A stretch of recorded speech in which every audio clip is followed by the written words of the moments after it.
Hello and welcome to this special session of Indian constitution polity. और आज का topic है हमारा पार्लियामेंट्री प्रिविलेजेस। जी हाँ, सांसदों के विशेष अधिकार, मेंबर ऑफ लेजिस्लेचर के विशेष अधिकार। ठीक है जी, तो ये क्या है समझिए। जो लेजिस्लेचर के मेंबर्स हैं वो बहुत ही एक इंपॉर्टेंट भूमिका निभा रहे हैं। तो उनको डेमोक्रेसी को जिंदा रखने के लिए कुछ स्टेप्स लेने पड़ते हैं, कुछ ऐसी बातें कहनी पड़ती हैं, ठीक है, कुछ ऐसे काम करने पड़ते हैं, ठीक है, जहां पर उन्हें एक ग्रेटर फ्रीडम की जरूरत हो। दूसरा, उनकी प्रोटेक्शन इसलिए भी जरूरी है कि कानून के जिसे कहते हैं दाव पेच यूज करके कहीं उनको पर्सनल लाइफ की किसी प्रॉब्लम की वजह से कहीं पर अरेस्ट कर या कुछ करे, जिसकी वजह से कहीं डेमोक्रेसी को हानि ना हो जाए। ठीक है, तो we have to give them some special rights, some more rights, ठीक है, as compare to the normal citizens of this country.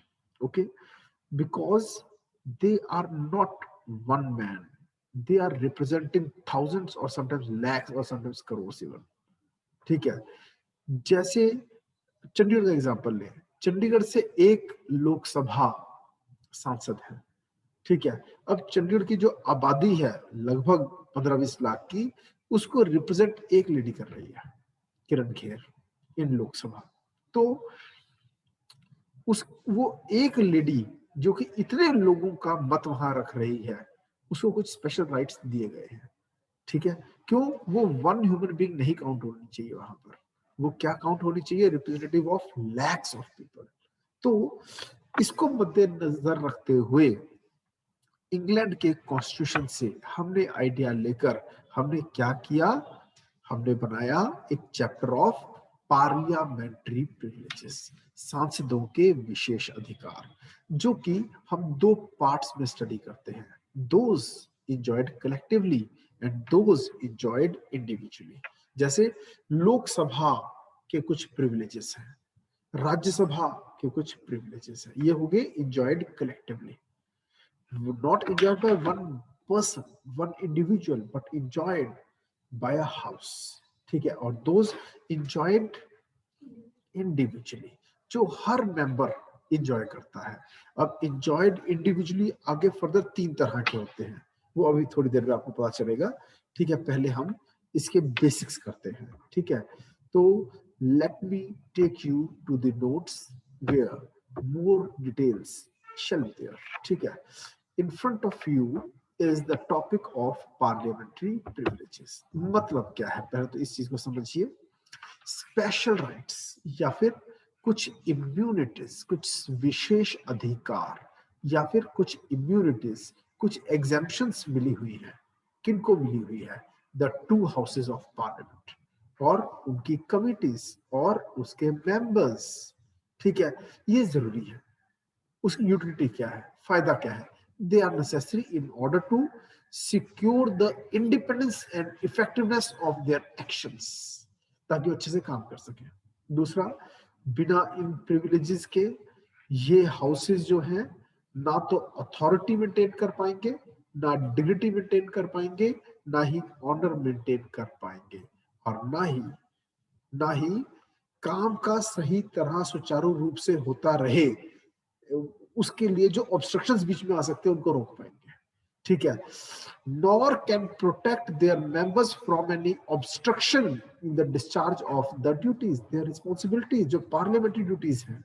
ठीक है जी, तो सुचारू रूप से काम कर सके पार्लियामेंट और उसके मेंबर्स, इसलिए उनको ये विशेष अधिकार देना बनता है। और आगे चलते हैं, हमारे संविधान ने ये पार्लियामेंट्री प्रिविलेजेस जो है ये उन लोगों को दिए हैं। ठीक है, has also extended the parliament to those persons who are entitled to speak and take part in the proceedings of a house of parliament or any of its committees। यानी कि वो जो मेंबर नहीं है मगर पार्टिसिपेट कर सकते हैं, जैसे कि अटॉर्नी जनरल ऑफ इंडिया, जैसे कि मंत्री, क्योंकि जैसे किसी को मंत्री बनाया, quite possible that person might be outside legislature. एक आदमी ना ही लोकसभा का मेंबर है ना ही राज्यसभा का मेंबर है, क्या ऐसे किसी इंसान को मंत्री मिनिस्टर बनाया जा सकता है? Answer is yes. मगर उसके बाद 6 महीने 6 मंथ्स के अंदर अंदर इलेक्शंस कॉन्टेस्ट कर कर उसको क्या करना पड़ेगा? मेंबर बनना पड़ेगा, इधर लोकसभा और राज्यसभा का। क्लियर? अगर वो हार जाता है तो नहीं कर पाता है तो उसकी सीट वैकेंट हो जाएगी, मिनिस्ट्री वापस ले ली जाएगी। ओके। और जब वो वाला पीरियड चल रहा है कि वो मिनिस्टर तो बन गया लेकिन अभी उसने इलेक्शंस कॉन्टेस्ट नहीं किए हैं, वो अभी तक सिलेक्शन नहीं हुई है, he has not been elected, ठीक है, तब अब तक वो मेंबर नहीं बना लोकसभा राज्यसभा, तब भी क्या उसे पार्लियामेंट प्रिविलेजेस मिलेगी? हाँ मिलेंगे। अब जैसे कि सेंट्रल गवर्नमेंट का सरकारी वकील जिसको अटॉर्नी जनरल कहा जाता है, मैं ask you who was the first attorney general of India? Bharat में पहले अटॉर्नी जनरल कौन था? कौन था? मोती लाल सी सीटरवाल। मोतीलाल सी सीटरवाल, ठीक है, the first law officer of the country, the first law officer of the country. Okay, he is appointed by the president of India on the advice of PM. Okay, or it must be clarified that the parliamentary privileges do not extend to the president. President is an integral part of parliament as per article 79. Article 79 ये कहता है कि हमारी जो parliament है वो 3 चीजों से मिलाकर बनती है, प्रेसिडेंट, लोकसभा और Rajya Sabha. But president shall not be considered as member of parliament. तो क्या प्रेसिडेंट को पार्लियामेंट्री प्रिविलेजेस मिलते हैं? नहीं मिलते। Although he is an integral part of parliament since he doesn't enjoy parliamentary privileges. सांसदों के विषय, वो सांसद नहीं है ना, ठीक है। अब 2 तरह के क्लासिफिकेशन की बात करने जा रहे हैं, 2 तरह के पार्लियामेंट्री प्रिविलेजेस होते हैं, ठीक है, इंजॉयड कलेक्टिवली और इंजॉयड, और दूसरा enjoyed individually. Those enjoyed collectively और those enjoyed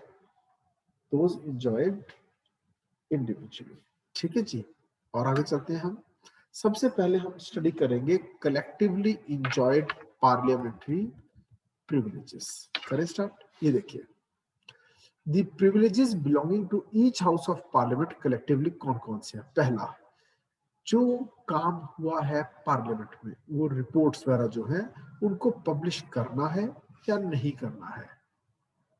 right to publish its reports, publish its debates, and publish its proceedings, and also the right to prohibit others from publishing the same. खुद करना या ना करना और दूसरों को भी रोकना कि आप पब्लिश करें या ना करें, हो सकता कोई गुप्त बात हो, ठीक है। देन द 44th अमेंडमेंट 1978, ये मोरारजी देसाई सरकार, जनता पार्टी की सरकार ने की थी 44th अमेंडमेंट। इससे पहले हुई थी 42nd अमेंडमेंट, वो की थी इंदिरा गांधी की सरकार ने।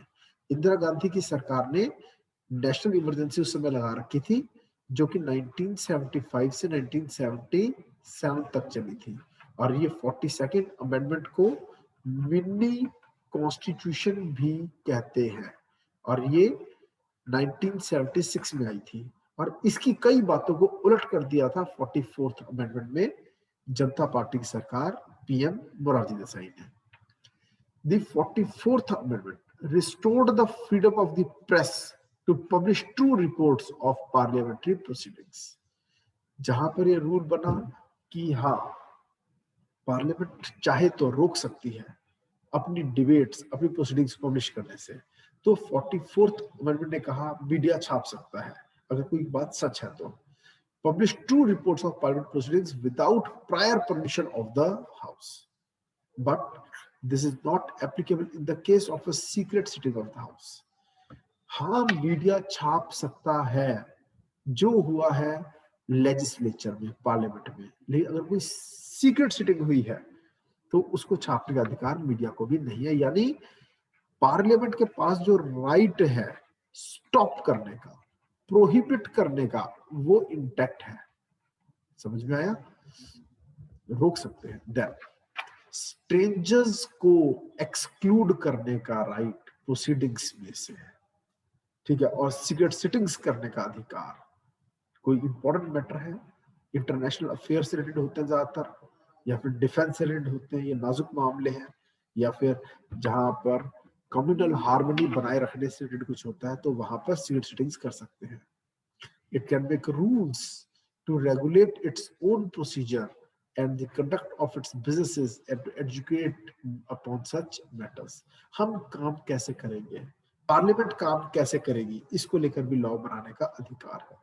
फिर जो ब्रीच ऑफ प्रिविलेज करे, फिर वो चाहे मेंबर ऑफ पार्लियामेंट कर रहा है या कोई आउटसाइडर कर रहा है, या फिर कंटेम्प्ट ऑफ पार्लियामेंट कोई कर रहा है, बाय रेप्रिमांड, एडमोनिशन और इम्प्रिजनमेंट, इस तरह से पनिश करने का अधिकार पार्लियामेंट के पास राइट है, collectively to punish for its contempt. ठीक है, कैसे कैसे पनिश कर सकते हैं? बाय रेप्रिमांड, बाय एडमोनिशन और by imprisonment. Suspension of the punishment भी कर सकते हैं, एक्सपल्शन निकाल भी सकते हैं लेजिस्लेचर से बाहर। ठीक है, और ये दो चीजें मेंबर्स पे अप्लाई होंगी कि जो मेंबर है पार्लियामेंट का उसको बाहर निकाल दिया, कुछ समय के लिए सस्पेंड कर दिया, एक्सपेल कर दिया। Then immediate information of the arrest, detention, conviction, imprisonment and release of a member. अगर कोई मेंबर ऑफ पार्लियामेंट अरेस्ट हुआ है तो उसकी सूचना तुरंत हाउस तक पहुंचे, इसका भी अधिकार हाउस के पास है ताकि उस पर चर्चा की जा सके। अब रेप्रिमांड और एडमोनिशन क्या है वो भी बताना चाहूंगा। किसी से जवाब मांगना, ठीक है, कि ये क्यों किया, और वो नहीं दे पाता, फिर देखना कि लोग उसके जवाब से सेटिस्फाइड है या नहीं। रेप्रिमांड, ठीक है, शो कॉज नोटिस की तरह होता है। ओके, कि जब किसी मेंबर ऑफ पार्लियामेंट ने कुछ गलत किया तो इस दिन को आपको सबके आगे खड़े होकर बताना होगा कि ये आपने किया तो क्यों किया, आपकी तरफ से फेल हुआ तो क्यों हुआ। ये रेप्रिमांड है। फिर है एडमोनिशन, पनिशमेंट जो दे दी है उसको माफ करते हुए वार्निंग देके छोड़ना। बस याद कर लो, वार्निंग देके छोड़ने को एडमोनिशन कहते हैं कि दोबारा ये गलती नहीं होनी चाहिए। क्लियर? नेक्स्ट, रेप्रिमांड, इस दिन तुम्हें सबके सामने खड़ा किया जाएगा, हम डिसाइड करें तुम सही हो या गलत हो, ये है रेप्रिमांड। और एडमोनिशन क्या है? वार्निंग देके छोड़ना। नेक्स्ट, फिर इंक्वायरी बिठाना, ठीक है, या फिर order the attendance of witnesses, गवाह बुलाना, and send for relevant papers and records, कागजात मंगवाना। ये तीन बातें हैं, किसी चीज की इंक्वायरी करवाना, ठीक है, अटेंडेंस ऑफ विटनेसेस, गवाह सबूत वो मंगवाना, सबूत हो गए रेलेवेंट पेपर्स और रिकॉर्ड्स, ठीक है जी। और पार्लियामेंट की जो प्रोसीडिंग्स होती हैं, ठीक है, या फिर उसकी कमिटी की जो प्रोसीडिंग्स होती हैं, पार्लियामेंट के हाउस की कमिटी है, ठीक है, तो courts are prohibited to inquire into it, courts भी उसमें हस्तक्षेप नहीं कर सकते। देन अगला पॉइंट करते हैं हम।